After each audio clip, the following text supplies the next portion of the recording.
mí un gusto compartir con ustedes un poquito de lo que hacemos, la experiencia, la investigación que hemos venido desarrollando dentro del colectivo, dentro del grupo de trabajo. Que, a ver, para hacer un poquito de historia, nosotros arrancamos en nuestro trabajo teatral, casi como todos, enfocados en las técnicas naturalistas, pasando por Stanislavski, yendo hacia el método y conociendo esos procesos. Ahí en el camino yo me voy dando cuenta de que no funciona eh, todo de la misma manera, que estos métodos de actuación son ideales para encontrar sensaciones, emociones, pero que en algún momento los procesos de actuación necesitan de otras herramientas. Me pasó que cuando empecé a investigar mucho Meissner y empecé a hacer ejercicios muy profundos de actuación más direccionados hacia el audiovisual, pero en el teatro, me di cuenta de que podías dañar la psiquis de los actores. Y ahí empezó una nueva investigación, porque si bien en el audiovisual tú puedes llegar a un estado emocional muy alto, muy sensible, en 1 o 2 días de grabación de la escena, ahí termina el proceso de introspección emocional para la escena. En cambio, en el teatro tenemos el conflicto de que normalmente lo que hacemos es entrar a estos niveles de acción. eh, Nosotros tenemos la regla de que no se suspende una obra antes de las 100 funciones. Si vamos, para hacer 100 funciones, mínimo vamos a hacer 150 ensayos. Y si en los 150 ensayos el actor tiene que llorar, pues hay un conflicto en nivel emocional para sostener 150 ensayos de llanto más 100 funciones. No va a lograr sostener una caja de memoria emotiva que le permita sostener el proceso de llegar a una emoción real y fidedigna en el escenario. Si bien los mecanismos de Mikhail Chekhov funcionan desde el imaginario para poder construir estas secuencias de encarar los términos emocionales, nos dimos cuenta que había otras alternativas. Y es ahí que, revisando precisamente un libro de Stanislavski, nos damos cuenta que Stanislavski menciona a Meyerhold como una alternativa de trabajo, como una alternativa de acción. De hecho, él lo reconoce y dice, síganlo a él, no me sigan.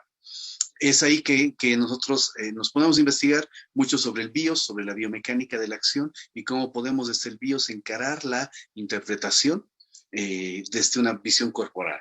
En esa búsqueda estábamos también trabajando paralelamente los procesos de grotowskianos, que nos interesaba mucho esta predisposición a la escena, este trabajo extremo de cuerpo y de interacción para llegar a un nivel emocional, y nos tocamos con De Crux. De Crux nos parece una línea muy interesante de la construcción, con su mima corporal y con toda esta estructura de acción dramática desde el cuerpo, que se fundamenta para nosotros en la investigación de la comedia del arte cuando encontramos los principios en Lecoq.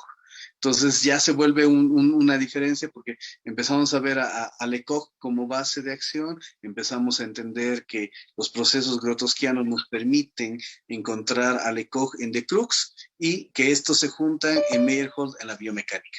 Y empezamos a tener toda esta línea de acción en otras secuencias que nos dan el inicio para hacer una nueva investigación, para encontrar una nueva forma de tratar de tener nuestro discurso dialéctico. Porque al final no creemos que lo que hacemos nosotros es mejor o peor, solo que es otro camino y es otra forma y es otra estructura que estamos manejando en la acción física y en la acción de interacción con el público y en el escenario. Y en esa lógica es que nos hemos dedicado a investigar muchos de los procesos. De ahí llegamos en investigaciones a los procesos del Alba Emotion, que son básicamente teorías y técnicas de tratamiento psicológico para las emociones. Y al encontrar estos recursos nos dimos cuenta que todo funcionaba en planos cartesianos. Entonces construimos un plano cartesiano en ejes y decimos, por ejemplo, cuando tú quieres, cuando estás asustado, cuando alguien se asusta, ve algo, siempre tiene la tendencia de ir hacia atrás y hacia arriba. Es como, me alejo, no me acerco más. Entonces quiero alejarme. Entonces dijimos, ¿qué pasa si tú encuentras la sensación para alejarte, la sensación de escapar, de ir hacia atrás y hacia arriba, y a eso le pones mirada de miedo? Y cuando le pones la mirada de miedo, encuentras la respiración del miedo. Y automáticamente el cuerpo, que ya tiene el entrenamiento, empieza a reconocer las formas diferentes de encontrar la acción corporal como una memoria corporal. Y esa memoria corporal se relaciona y se interacciona a poder tener una interpretación que está basada en la emoción, que va a afectar a la psiquis del actor, pero no en el plano del performer, sino en el plano del personaje. Entonces planteamos que hay dos conciencias que se deben manejar en la escena, que es la del performer, del hacedor, del doer en términos barbianos, y la del personaje, que es lo que el público ve.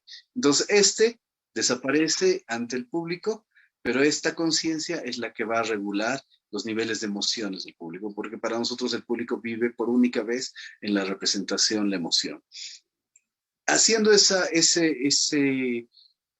búsqueda, nos damos cuenta que el plano cartesiano nos da toda la gama de espacios que necesitamos. Si queremos hablar de enfrentamiento, por ejemplo, sería arriba, adelante. Cualquier cosa que tenga que ver con enfrentamiento. Si queremos hablar de dolor, de angustia, de pena, de llanto, abajo, atrás. Y lo vemos cotidianamente, una persona cuando quiere llorar, lo que hace es se cierra, se va hacia atrás, encorva la columna, siempre se hace más pequeñita. O cuando quieres dar amor, proteges y te vas adelante y abajo, porque estás libre, estás suelto, estás relajado y puedes entregar. Entonces, bajo esos parámetros, empezamos a construir secuencias físicas que nos permiten encontrar las dinámicas de la acción. Y un poco basándonos en los métodos de Barba, cuando hacemos la investigación antropológica de la acción de lo que estamos queriendo representar. Entonces, muchas veces agarramos, por decir, imágenes y secuencias corporales de algo que observamos en la sociedad o en la naturaleza, y eso se trata de reconstruir en el cuerpo, y a esa reconstrucción del cuerpo lo que hacemos es ponerle los niveles de emoción en base a la emotion para poder ahí recién acercarse al texto. Y una vez que tienes la carga emocional, que tienes la estructura corporal, y ahí nos agarramos mucho del concepto este de Crux, que dice que hay 3 bloques, bloque 1, bloque 2, bloque 3, y que te da 3 posibilidades de movimiento en cada bloque. Cada bloque puede tener una rotación, puede tener un movimiento de inclinación o un movimiento de profundidad, de ir adelante, atrás, acercarse y evidentemente cada bloque tiene las combinaciones. Entonces empiezas a combinar. Y la idea de la construcción en la parte amorfa, cuando estamos investigando antes ya del desarrollo del personaje, es que cada bloque esté disasociado uno del otro. Y cuando logras desasociar los 3 bloques y tienes acciones corporales diferentes en los 3 bloques, cada bloque va a construir una secuencia diferente de acción. Cada bloque va a construir una forma diferente de encarar el cuerpo. Y de ahí van a ser la voz peculiar del personaje, y de ahí van a ser el caminar peculiar del personaje, y van a entrar estos 2 principios, que es pierna de sostén y pierna de equilibrio, y mano de acción y mano de armonía. Entonces, que son conceptos muy de Rudolf Lava, ¿no? Basados en esos principios, agarramos y construimos ya nuestro cubo kinesférico para buscar nuestra interpretación.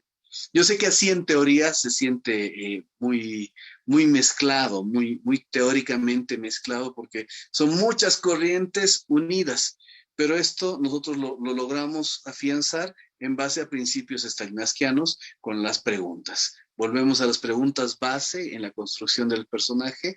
Nos gusta mucho recurrir a teatro imagen de Boal con estos principios, y ahí planteamos no 5, sino 7 preguntas.